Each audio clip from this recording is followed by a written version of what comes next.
Good morning. இன்றைக்கி மிளகோஷியம் எப்படி பண்ணுறதுன்னு காமிச்சு தரேன். மிளகோஷியத்துக்கு சேனை, வாழைக்காய், இலவன், கத்திரிக்காய், பீன்ஸு, கேரட்டு எல்லா கஷ்டங்களும் போட்டு வைக்கலாம்.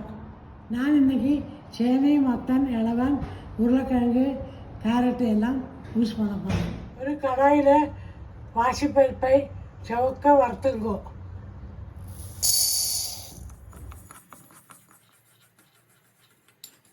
சவந்த பின்ன அடுப்பை அணைச்சிடுங்க. குக்கரில் 2 கிளாஸ் தண்ணி விட்டுங்க. இதில் வறுத்த பருப்பாக போட்டுங்க. நறுக்கி வச்சா கறிகாய் போட்டுங்க.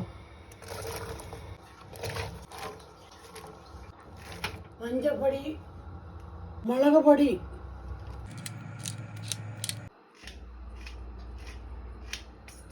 உப்பு இப்போ போடாதீங்கோ, பருப்பும் சேனையும் வேகாது. 3 விசில் இடுங்க. இப்போ அடுப்பை ஆன் பண்ணிவிட்டு மிக்ஸ் பண்ணிங்க. உப்பு, கருவேப்பிலை, 2 ஸ்பூன் தேங்காய் எண்ணெய் விட்டு மிக்ஸ் பண்ணுங்க.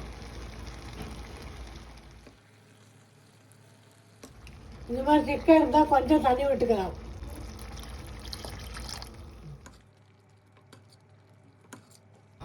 ஒரு கொதி வந்தோடனே அடுப்பு அணைச்சிடுங்க. சிம்பிள் அண்ட் டேஸ்டி மிளகோஷியம் ரெடி. இது ப்ரெக்னென்சி உமனுக்கு, வாய் ருச்சிக்கு, ஜுரத்துக்கெல்லாம் ரொம்ப நல்லாயிருக்கும். நீங்களும் ட்ரை பண்ணி எப்படிக்கு சொல்லுங்க. பாய்.